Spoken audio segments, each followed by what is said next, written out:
काफी कर रही है, काफी केसेस इसने रेशो मुझे निकाल के दिया है। आई थिंक टॉपिक 5 तक थोड़े से जो बचे हैं वो शी विल प्रोवाइड मी, तो उसके बाद मैं आप लोगों को सीआर के साथ शेयर कर दूंगी। तो उनमें से जो इम्पोर्टेंट आपको रेशो लगे आप लोग जरूर से अपने अपने आंसर्स में इंक्लूड करिएगा, क्योंकि जो केस मटेरियल के आंसर्स हैं, जो केसेस हैं वो सब बच्चे लिखेंगे, बट मेंशन केसेस के बारे में ज्यादा बच्चे नहीं लिखेंगे। तो अगर मेंशन केसेस में से आप 2-2, 3-3 लाइनें भी उठा के ऐड करेंगे, then obviously that will increase the quality of your answer. जैसा कि मैंने हमेशा बताया है कि एवरेज बच्चों से, दूसरे बच्चों से कुछ अलग लिखने की कोशिश करिए। Try to incorporate something additional in your answer, which generally you know that answer the students will not incorporate in their answer. तो कुछ अगर आप एक्स्ट्रा लिखते हो उसको हाईलाइट भी जरूर से करो, whatever extra you are writing, क्योंकि पता चलना चाहिए जो भी आपकी शीट चेक कर रहा है। देखिए सेंट्रलाइज चेकिंग सिस्टम है, आप सबको पता है। आपकी शीट किस सेंटर के कौन से टीचर के पास जाएगी आपको नहीं पता, हमें भी नहीं पता। मे भी आपकी शीट सीएलसी का टीचर चेक करे, मे भी आपकी शीट एलसी2 का टीचर चेक करे, बिकॉज सेंट्रलाइज चेकिंग है, कोडिंग होती है, किसी को नहीं पता होता किसकी कॉपी कहां जा रही है।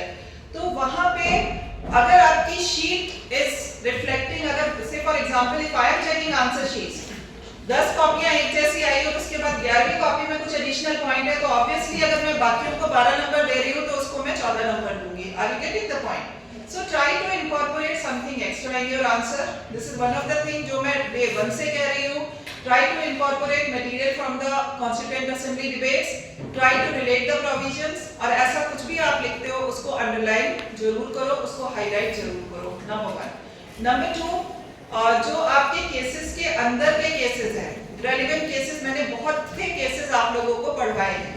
जो important cases हैं मैंने केवल मेन केस पढ़ा के नहीं छोड़ा है, इन बिटवीन जितने भी रेलेवेंट केसेस हैं मैंने पढ़ाए भी हैं और आपको मार्क भी करवाए हैं। फॉर एग्जांपल अगर हम टेरिटोरियल नेक्सस की बात करें तो मैंने आपको ईसीआईएल पढ़ाया है, जो कि ECIL is one of the very important case. अगर हम चारुशीला दासी की बात करें तो उसी में दिया हुआ हमने टाटा आयरन एंड स्टील भी पढ़ा है और हमने आरएमडीसी भी पढ़ा है। So these are the cases which have not been given separately, but which have been discussed inside the cases. But these are very important cases. So try to incorporate these kind of cases which have been given inside the cases and always highlight. ठीक है? तो विनीता आप कब तक मुझे दे पाओगे बाकी के? आज या कल में दे दोगे?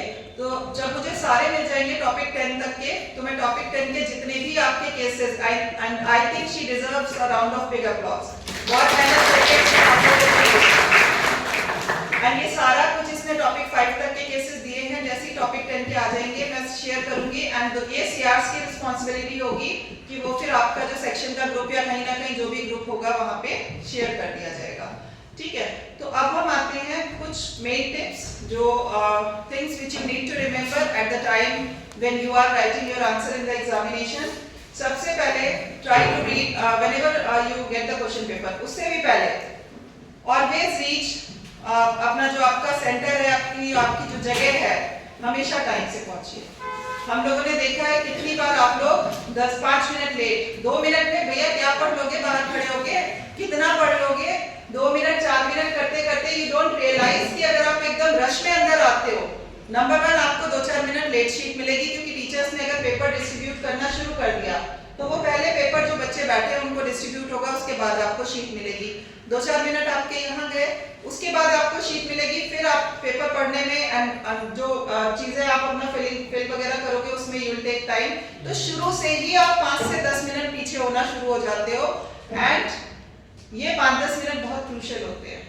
आपको लगता है कि कुछ नहीं हुआ, बट जो लास्ट क्वेश्चन में जब आप पहुंचते हो तब आप रियलाइज करो अगर आपका क्वेश्चन छूट रहा होता है और अगर आपको 10 मिनट एक्स्ट्रा मिल जाए तो आप उसमें कितना कुछ लिख दोगे। सो छोटी चीजें होती हैं, टाइम से पहुंचिए, जितना पढ़ लिया है टाइम से पहुंचिए, अपना बैठिए, टाइम से अपनी शीट लीजिए, शुरू करिए। The moment you get the question paper, पूरा क्वेश्चन पेपर ध्यान से पढ़ो, एंड पूरा क्वेश्चन ध्यान से पढ़ो, particularly the problem based question.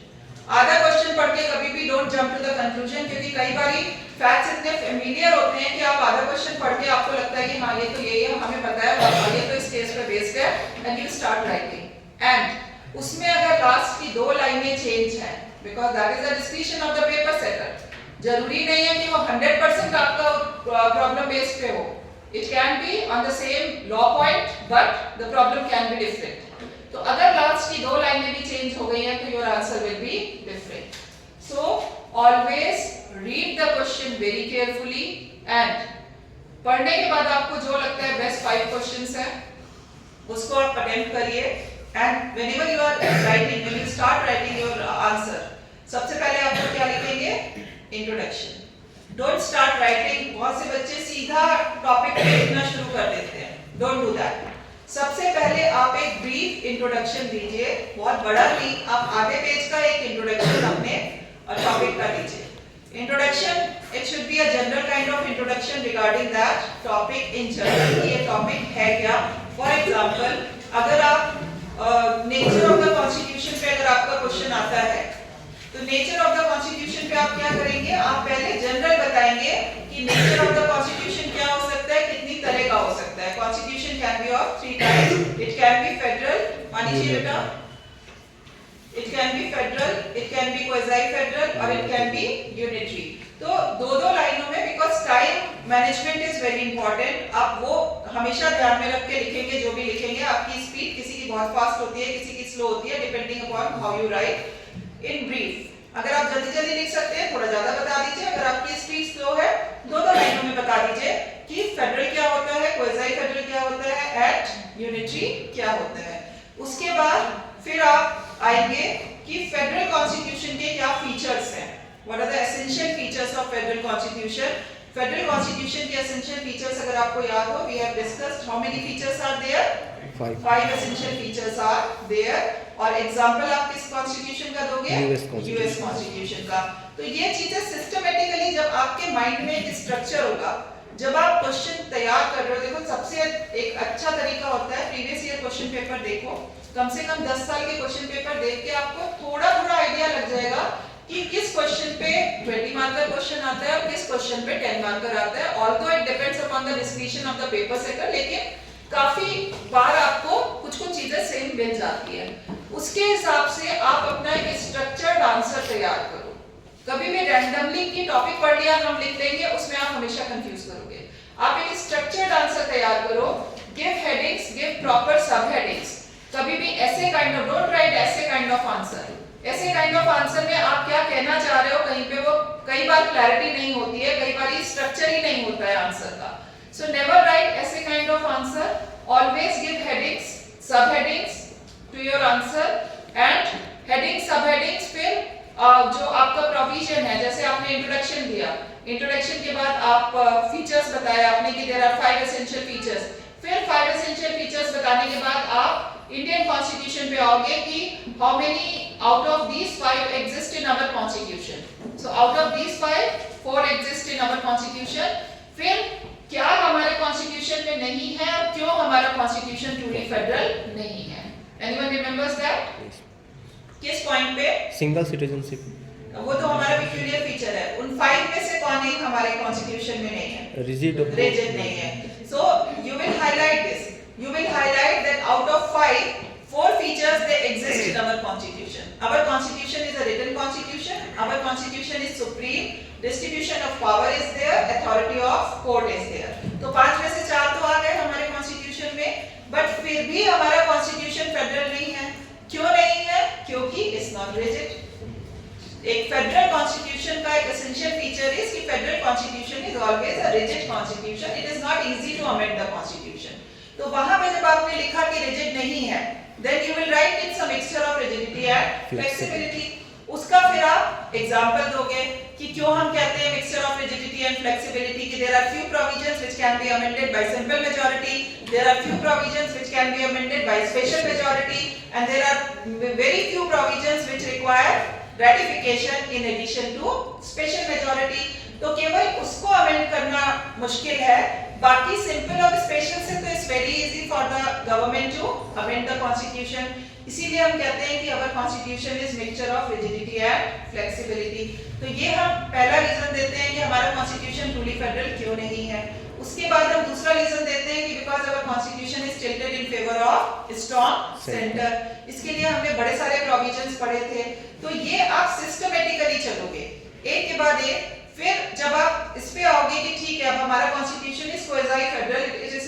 Federal, फिर आपने जो सिंगल सिटीजनशिप बताया था, फिर आप आओगे हमारे फेडरलिज्म के क्या peculiar features हैं.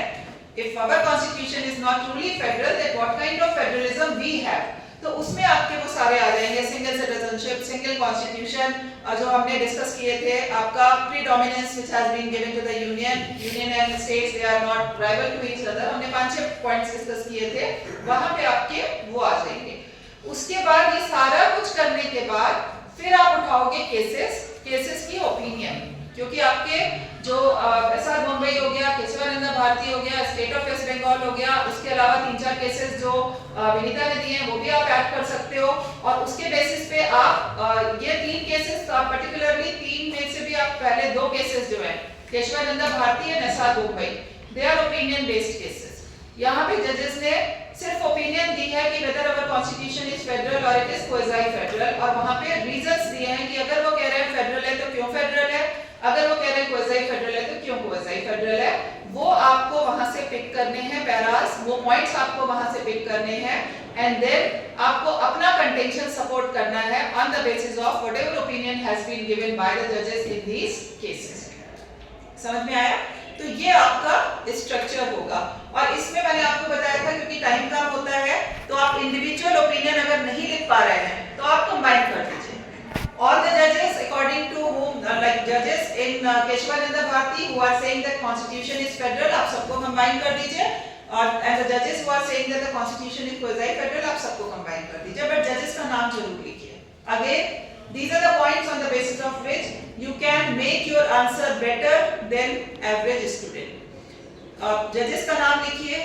अगर आप किसी केस के बारे में लिख रहे हैं और अगर आप याद कर सकते हैं तो आप बेंच का नाम लिखिए. जो लीडिंग केसेस हैं, सबका तो याद करना मुश्किल है, बट जो लीडिंग केसेस की अगर आप बेंच याद कर सकते हैं, कोई कॉन्स्टिट्यूशनल बेंच है, 5 जजेस बेंच है, पूरी बेंच नहीं भी याद कर सकते, चीफ जस्टिस अगर डिलीवर कर रहा है, मेजॉरिटी की जजमेंट किसने डिलीवर की है वो देख के ही deliver judgement on behalf of rest of the जजेस, अगर एक नाम भी आपने याद कर दिया. So these are the things on the basis of which you can get better marks, क्योंकि आपका presentation better होगा. एग्जाम में आंसर लिखना, it's all about presentation, how you write. Matter सबको पता होता है, बट आप लिखने में गड़बड़ कर जाते हो. and try to incorporate all the cases which have been given in your case material. अगर आप कई बार ऐसा हुआ है whenever I am checking answer sheets, अगर दुक्की में 2 केसेस लिखे हैं तो आपके आंसर में एक ही केस मिलेगा, वो दूसरा वाला भी नहीं आएगा. और सारे आंसर जो आप लोग को लगता है एकदम से देख के पता चलता है, पहली शीट में नहीं पता चलता क्योंकि मैंने दुक्की नहीं पढ़ी है, टू बी वेरी ऑनेस्ट.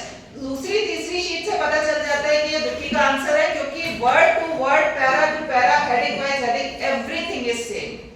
तो कहते हैं ना, नकल के लिए भी अकल चाहिए. अगर आप दुक्की से ही लिख रहे हो तो कृपा करके कुछ चेंज ले आओ अपने आंसर में, कि जो सारे बच्चे लिख रहे हैं वो तो मत लिखो, कम से कम दुक्की के साथ केस मटेरियल को इनकॉर्पोरेट कर लो, उसके साथ प्रोविजंस को इनकॉर्पोरेट कर लो, उसको उसकी शेप भी चेंज कर दो कम से कम. इतना तो कॉपी मत करो कि अगर कोई स्पेलिंग मिस्टेक है तो 50 के 50 बच्चे वो स्पेलिंग मिस्टेक बिना दिमाग लगाए वो रट के आए, रट के लिख दिया, स्पेलिंग गलत है, वो भी स्पेलिंग गलत सबकी. Don't do that. उससे आपको एवरेज नंबर मिल जाएंगे, आप पास भी हो जाओगे, बट अच्छे नंबर बहुत मुश्किल है इस तरह से आना. कभी आ जाए किस्मत से तो अलग बात है, but try to incorporate case material, क्योंकि हमारा method is case material. I don't know about other subjects, अपने सब्जेक्ट्स में पूरी ईमानदारी के साथ केस मटेरियल में पढ़ाती हूँ, and when I am checking sheets I expect you to write cases which have been given in the case material, जो कि जनरली सारे टीचर्स जब चेक करते हैं तो केस मटेरियल के केसेस को देखते हैं कि होने चाहिए. उसके अलावा इट्स योर चॉइस, आप एडिशन जितने करना चाहो आप कर सकते हो, बट कम से कम केस मटेरियल. फॉर एग्जांपल अगर हम इसकी आपकी फ्रीडम ऑफ ट्रेड की बात करें, अगर फ्रीडम ऑफ ट्रेड में आपके सिलेबस में आपके केस मटेरियल में फॉर एग्जांपल अगर 3 केस दिए हैं तो वो 3 तो आपने लिखने ही लिखने हैं.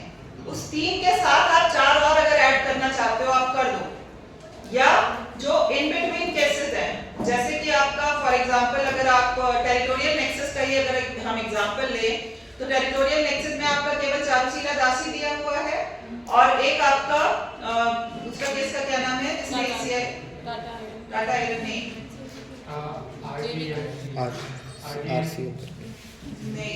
ईसीआई जिसमें डिस्कस किया अभी एकदम से नाम मेरे दिमाग से, हाँ जीवीके इंडस्ट्री.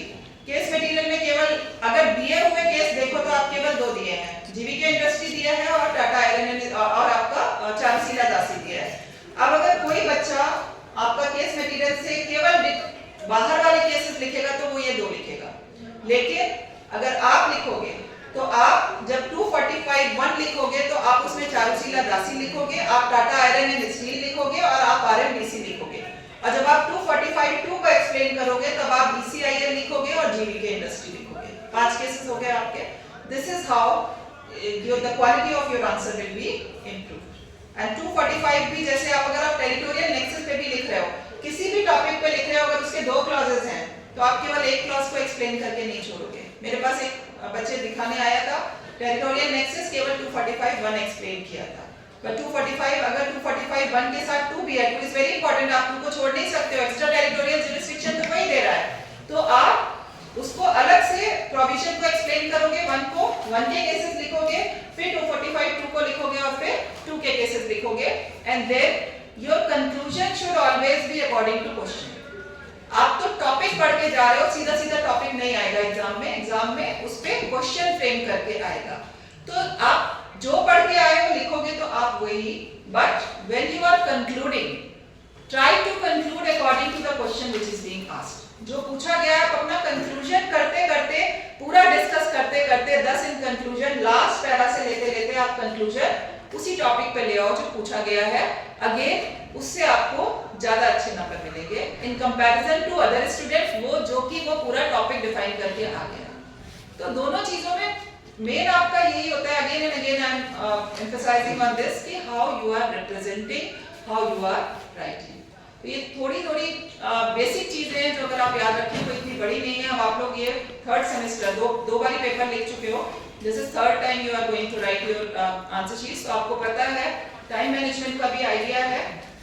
पहले क्वेश्चन से ही टाइम मैनेजमेंट का ध्यान रखो, तो पहले क्वेश्चन से ही टाइम मैनेजमेंट का अगर आप ध्यान रखोगे तो लास्ट क्वेश्चन कभी भी कॉम्प्रोमाइज नहीं होगा। वरना होता क्या है कि पहला क्वेश्चन हमेशा आपका ज्यादा टाइम ले लेता है, पहले क्वेश्चन में आपका हाथ धीरे चलता है, आप वो क्वेश्चन अटेम्प्ट करते हो जो आपको सबसे अच्छे से आता है, तो आपको लगता है इसमें मैं सब कुछ लिख दूं, इस चक्कर में आप 1 घंटा अगर आपने पहले क्वेश्चन को दे दिया तो क्या होगा, उसका रिजल्ट आपका लास्ट क्वेश्चन सफर करेगा।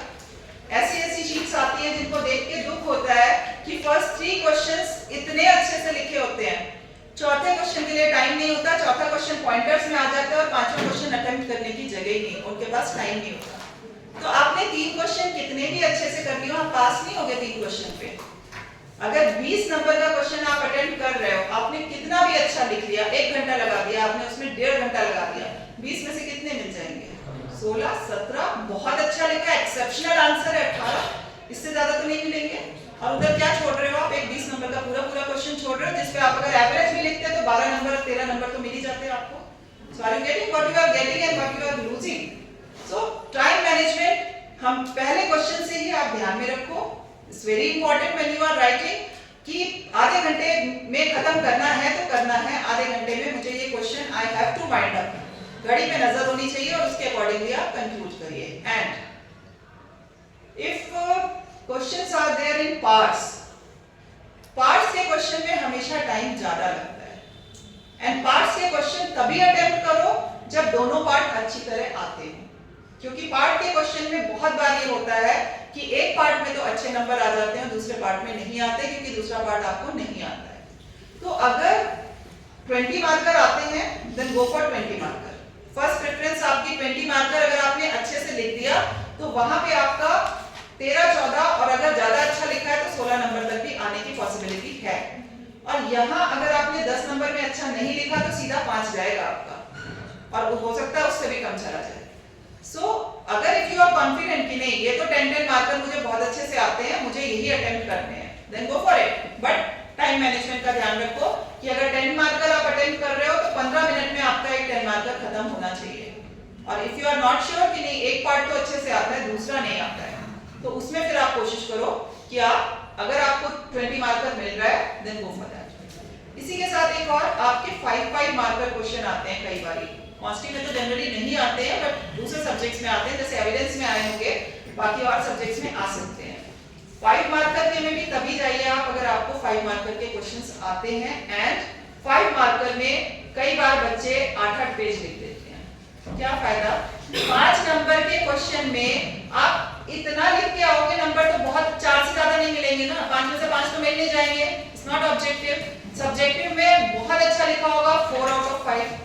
4 आउट ऑफ 5 के लिए अपना टाइम मैनेजमेंट देख के लिखो ना। 5 का मतलब अगर आपको 4 अटेम्प्ट कर रहे हो, दैट मींस आप उसमें 5 to 7 मिनट्स 7-8 मिनट्स में आपको एक लिखना है। आपने 4-5 पेज भी लिख दिया, वो भी बहुत है, उतना भी मैं हायर साइड में बोल रही हूँ।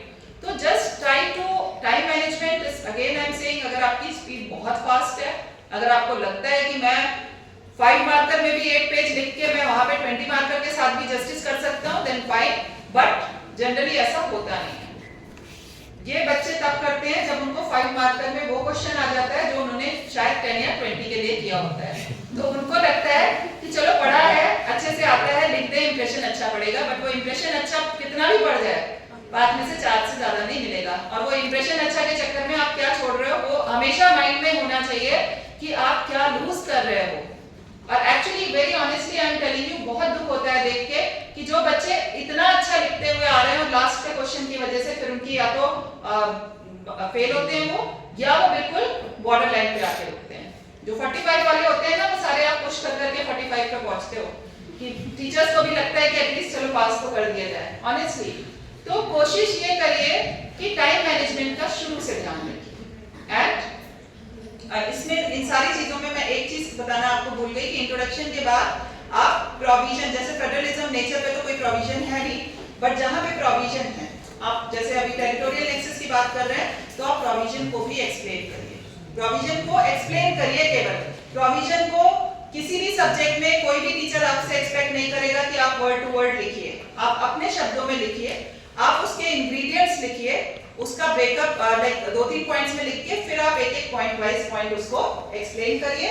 और उसको एक्सप्लेन करने में जहां-जहां पे आपको केसेस की जरूरत पड़ रही है, आप उन केसेस को यूज करिए जो आपके केस मटेरियल के केसेस हैं।